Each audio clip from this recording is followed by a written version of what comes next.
Welcome to another edition of the Learning Journey podcast. Wayne Heinzen, your host once again today as we head off to the UK. And our guest is Andy Hedley-Smith, who joins us. Hey, Andy, welcome to the Learning Journey. Hi, Wayne. Good to see you. Yes, and very good to see you. Now, we've got a lot to talk about and not very much time, 20 minutes. I want to try and cover as much as I can within that space. But let's begin for those maybe that aren't familiar with you, even though you've been with the organisation for about 6 years or so, I think. International Security Manager, I think, is your title. What does that actually mean? What's your role involved? Yeah, my job is to look at the security situation for our staff and our aircraft across the globe and to try and make sure that it's as good as possible. And we can't deal with all the risks. We can't reduce everything, but making sure things like housing, offices, aircraft are as secure as we can, and that the people who are operating those are kept safe and secure. So how does one become an international security manager? What's the journey that you've been on to get to the point where you are now, Andy? Because I'm guessing it's not kind of you wake up one morning and think, international security manager. I think that's got me all over it. I did my 30 years in the police, left there and went to work for a private security company for a year. And about 9 months into that, I felt it might be time to leave. And I prayed a really dangerous prayer, I found out. And I said, Lord, if it's right for me to leave, can you tell me clearly yet subtly? Well, he obviously heard the clearly bit, but not the subtly bit, because I got made redundant. They'd had a business deal go wobbly on them and they didn't need so many senior people. And they said, we need to let you go. And I was let go. I was made redundant. And I was like, wow, I've never had that. In the police, you can't be made redundant. And suddenly I'm redundant. And I looked and thought, what do I do now? And I thought, okay, I'm going to reach out to MAF UK. I knew a guy who worked there. And I said to the guy, MAF UK, if you need any security consultancy, if MAF needs anything security consultancy, then I'm available. He said, well, speak to a guy called Jeff Hillier at Ashford. So I phoned up Jeff and said, hi, my name's Andy. And he said, interesting. Yeah, we're just thinking about hiring a security manager. Come and have a chat. And I went and met Jeff and it was amazing. And I was like, yeah, that's fantastic. I actually turned down some other jobs and waited for the MAF job to come up. And what's interesting is I look back on my 37 years or whatever it is I've been in work, I can see how things that I did in 1996 I'm doing today for MAF. And so it's a journey for me. And that's why we chuckle when this is called the learning journey, because it has been a journey. And things that I've done in the past, God's now using. You know, age 19, being a police officer in Margate in Kent, that I'd be going to Mogadishu as a police officer, and now I'm now working for MAF. Yeah, I pinch myself every now and again. I can't believe how I'm here. Yeah, that looking at reflection, I think, is so very, very important. You know, because it's often in reverse or in the rear view mirror that we actually get to see, you know, God's fingerprint across all the aspects of our different journeys and gets us to the point, you know, where we are today. So I wonder, Andy, if we can just rewind a little bit and talk about that time in the police force. I want to know what you learnt about people, because it's a kind of role where it's very people-centric. You know, you're serving the community, and obviously that leads into MAF as an organisation and what we do. But what did you learn about people during your time in the police force? Oh, goodness. The unpredictability and the huge variation in people. I did a number of jobs in the police. One of the things I did was a hostage negotiator. And so dealing with people in real crisis situations. And so people who are either attempting suicide or being kidnapped and or being held hostage. And one of the crucial things they taught us was to build a rapport with someone, to actually spend some time with them, to listen, have a chat with them, and then try and help them to move on. And so both the police and MAF, you know, our mission is to serve people. Yes, we love to put aircraft in the air, but we only put aircraft in the air to actually impact on people. And it's all about the people that's there. And so whether it's put in policing where actually, yes, you know, we're trying to uphold the law, but actually it's to try and make people's lives better. And you're dealing with people who've been through some really tough times. And there are some people that you deal with that you don't particularly like, but you've got to deal with them fairly, and you've got to deal with them with integrity. You know, one day I'm dealing with a hardened criminal. I've arrested his dad in the past, and then I arrest the son. And then a couple of years later, I'm dealing with a prime minister, with presidents of countries. And so the difference of that, being able to handle those sorts of people is a challenge, but I enjoy it. Yeah. So how do you learn to navigate things like that, where you are dealing one day with a hardened criminal And then the next day you're dealing with a president or a prime minister. Like what kind of skills, I guess, do you need to acquire, or what do you need to learn about being able to do that? Because it's almost in a way like changing hats, really. You've gone from one extreme to almost the other end of the extreme. Yeah, it is. And it's actually just taking time to look at what you've got. And I'm the sort of person that I don't just jump in and say something in a situation. I'll try and assess what's going on first. And you do that quick assessment. And fortunately, in the police, they take you slowly in stages. And it's not like day one, oh, you're going to go meet a president. And so there's element of building those skills and abilities to actually start you off with the easy ones, which is generally the low-level criminals, and then even some of the hard ones. You're dealing with those first. And you actually build that up. And I suppose it's not till you reflect afterwards, you kind of go, yeah, actually, I do know how to do that. And it's about spending time with people. And it's about listening to them. Active listening is a really important part. And I spent some time yesterday with a guy just chatting to him about something. And it's about just letting him talk. And sometimes I'm doing the talking like I'm now, but then sometimes I'll just be quiet and let him say something. And using those pauses, using those minimal encouragers. So active listening, yeah, a really important part of how we engage with people. I think one of the things that we actually are challenged by when it comes to like active listening, I think we're actually, particularly in the West, we're challenged by silence. It's almost like we've got to fill every little space with some kind of noise and some kind of dialogue, and we actually don't leave the space for the active listening. So, given your experience and, you kind of touched on a conversation you had yesterday, what sort of advice could you give to someone who maybe struggles and really thinks, oh, that's too uncomfortable when there's silence. I've got to fill that spot. We were taught about active listening, particularly, as you say, the use of silence. And it's really uncomfortable, but you sometimes just got to let it run and let that silence hang there. And we would use it. It sounds awful. We would use it, but we would employ that technique to really encourage someone to open up, because you're right. People find silence really hard. But if you use that, then actually you can do that backwards and forwards in a conversation. And it's actually just hold that silence a little bit longer. And because some people do find it awkward to converse, in which case just having a bit of a silence, perhaps it was just an opening question. And that's, we were taught about open questions. So, avoiding the yes, no answers, giving some open questions, let them talk, and then just encourage them. So minimal, yeah, oh, yes, those sorts of minimal encouragers just can make such a difference to a conversation. Yeah, that's good, Andy. And even now, and people can't see this because it's a podcast, but you're nodding at me on the screen, and I'm going, oh, okay, I'll keep talking. And that's the way that conversations work, because we're looking at body language, we're looking at cues, and I'm looking at your face now, and your cue is to keep nodding, keep talking. And in a minute, I'll shut up, and then you can ask the next question. I think that minute has arrived, Andy, so I'll jump in at this point of time. Hey, you touched a little bit earlier on you went to the security company, private security company, and found yourself being made redundant. Sometimes, we think we're headed down a particular path, and then there's a road bump, or there's a fork in the road, whatever, terminology you might want to use. How did you navigate through that season or that part of your journey? Because whether it's with MAF, whether it's in our personal life, there's going to come times when the Bible's very clear, we'll all go through trials, we'll have tribulations, there'll be the unexpected that pops up.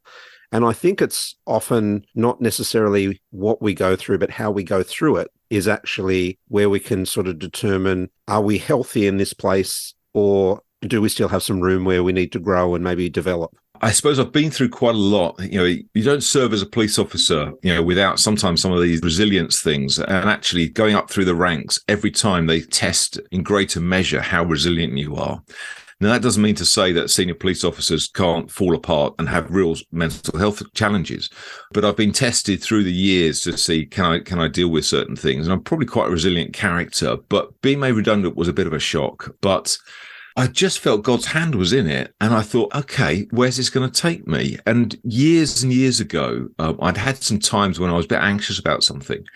And as a young PC, I was anxious about something, and God had given me that passage about, I am he who will sustain you. Even to your old age and grey hairs, I will sustain you. And that passage from Isaiah has stuck with me. And that has been a word that he gave me. And I go, yeah, that's right. He's going to look after me. He's going to sustain me. And so it's that sort of holding on to that deep core about, okay, this doesn't define me. You know, my job doesn't define me. And you start realizing that, okay, so actually it doesn't matter about what job I do. It's not, that doesn't make me. I'm more than just a job. And I viewed it as an opportunity. So I'm quite an optimistic person. You have to be in security, because if you're a pessimist, it's all a very bad place. And so if I'm always looking for, okay, where's this taking me then? And I had the best summer that I've had for many years. I volunteered for a Christian youth festival and did like 4 or 5 weeks working with them, doing all sorts of stuff. We were doing a house extension at the time, so I ended up doing some building work. And so I kept myself busy with there. I applied for jobs. I got knocked back for some. I got offered others. But I just felt this is going to be okay. And when I heard there was a MAF job, it's like, yeah, I think this is where I'm going to be. Because I'd grown up. My mother had a book called The Savage, My Kinsman, which is the story by Elizabeth Elliot about how her dad, Jim Elliot, had died. And my mum had this book, and there's all sorts of pictures of people and MAF and stuff like that. And it was like, and so as a little kid, I'd seen these images of MAF. And then all these years later, and I'd been aware of MAF and seen MAF promotional stuff for years. And then the opportunity to actually, I could end up working for MAF. It's like, wow, this is amazing. And so, yeah, there is an element of holding on to those things that are deep within you. You know, your situations don't define you. And I've dealt with enough people in crisis to try and encourage people that, you know, whatever your situation is, it is only temporary, because actually things change. And holding on to those things, I found really important. Yeah. Now, coming from private sector into an organisation like MAF, you know, which is obviously it's a ministry, there are differences. So I kind of wonder two things coming into MAF. What were some things that you had to pick up? What were some things that you had to learn? And then maybe the opposite end of that, what were some things that had to drop off, you know, that you had picked up through, you know, police force, through working with private security, and you got into MAF and you just went, in that context, it's really not relevant. Yeah, the biggest change has been in the police and even in the private sector. You know, if your boss tells you to do something, generally you've got to do it straight away. You know, we might have a debate about some aspects, but, you know, certainly in crisis mode, you just do it. And it's very much ordered and structured. And coming into MAF, it's far more relational. There's a lot of consultation goes on. And that can take some time sometimes to try and work out, you know, how are we going to do this? Yeah, so it can be a challenge sometimes to go, okay, yeah, no, I'm not in the police anymore. We can't just order people to do something. And when I say ordered them, it sounds awful, doesn't it? I order you to do something. You know, sometimes we'd say, I need you to do this now. And it would be, okay, boss, I'll do it. You'd always give that order with making sure it's the right order, and you would be prepared to be challenged, perhaps. You know, if it's something dangerous, then staff would come back and say, boss, we can't do that for this reason. And you go, yes, good point. Let's do it a different way. But MAF is far more relational, and there's a different mindset. The biggest difference is that there's very little ego in MAF.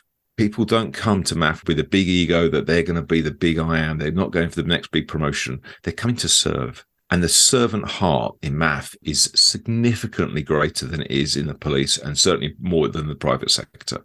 And it's not about them. It's about the mission. And that's the biggest change. So therefore, in meetings, you're not about someone trying to grandstand and show how great they are and impress the boss of, look how good I am. I need to get the next promotion. No, actually, they're there to contribute what they want to do, what they can do for MAF to help our beneficiaries, the people, those isolated people. It's a completely different mindset. Every now and again, I think, yeah, it's really nice here because it's not about egos and people getting the next promotion. They're actually trying to do the right job for people. That culture is lovely. It really is. Yeah. Now, Andy, I'm the kind of person that loves change, because I think, you know, change can lead to growth and it can lead to development. But I know there's others that really struggle with change. They really dig their heels in, and, you know, they kind of just want to hold on to, you know, where they're at, and they're very resistant to change. So can you maybe speak to someone who's in that place where, you know, maybe there's some change happening in their program or in their workplace, and they're really struggling with the change? Yeah, I think sometimes it's trying to work out why that person is resistant to change. Is it because someone hasn't expressed why we're doing this change? So we're doing this for this reason. And sometimes people can be really resistant to change, and you kind of go, well, why are you resistant to it? Because no one's actually explained it to them. And actually, why we're doing this for this reason. Oh, now I see. And now they understand that. Perhaps they're really, worked out, stressed out, maxed out, and they can't think of doing something different. And perhaps this is going to be a whole load of extra work for them. So trying to unpack what it is about change that scares some people. Is it because of the fear of the unknown? Well, yeah, life is an unknown. I walk out my front door today and I don't know what's going to happen to me, but you've just got to live that. And because the world is changing with all the things that are going on in society, and therefore we need to change and adapt as well. And we're a different organization to the one we were 75 years ago, but that's good. Our aircraft are better. Our pilots are highly trained, and we've got better organization systems, but that's come about through change. But it's doing the right change at the right time, and make sure people understand why we're doing it will help some people get on board the train. And rather than the train disappearing, let's get people on board. Come on, get on board, because this is why we're doing it.